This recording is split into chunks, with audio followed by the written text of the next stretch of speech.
The attic had always been forbidden. Marla discovered the key in her grandmother's rusted jewelry box, a skeletal thing, tarnished and cold. The old woman's warning hissed in her memory. Some doors stay locked for a reason. Curiosity gnawed louder than fear. Moonlight bled through the attic's fractured skylight, painting the room in jagged silver. Dust motes swirled like phantom ash as Marla climbed the creaking stairs. The air tasted of decay and mothballs, thick enough to choke. Her flashlight beam trembled over broken chairs, cobwebbed trunks, and shadows that twitched when she blinked. Then she saw the web. It spanned the entire far wall, a labyrinth of torn silk glistening with dew, or something worse. At its center hung a cocoon, pulsing faintly. Marla stepped closer, her boot crunching a brittle carcass. Beetles, she realized. Dozens of them, hollowed out and strewn like discarded husks.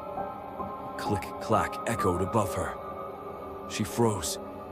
The sound came again, slow, deliberate, the rhythm of something massive shifting in the rafters. Her flashlight jerked upward, and the beam caught a leg. Not a leg, a limb, thick as her forearm, bristling with black hairs that glinted like needles. It curled around a wooden beam, followed by another, then another, until the thing revealed itself in full. The spider's body was the size of a starved hound, its abdomen swollen and translucent, throbbing with green-black venom. 8 eyes burned like polished onyx, reflecting her face a dozen times over, a dozen Marlas, pale and wide-eyed. Its fangs dripped, each drop sizzling as it struck the floorboards. Marla stumbled back, but the web snared her. Sticky threads coiled around her wrists, her ankles, yanking her off balance. The spider descended, its legs creaking like bending bone. She screamed, but the attic swallowed the sound, suffocating it in dust. The creature paused inches from her face. Up close, its mandibles quivered. She smelled rot, old meat, and chemical poison. A serrated leg brushed her cheek, carving a thin red line. It leaned closer, as if savoring her terror, its breath a hot, reeking sigh. Then the cocoon twitched. Something inside writhed, stretching the silk.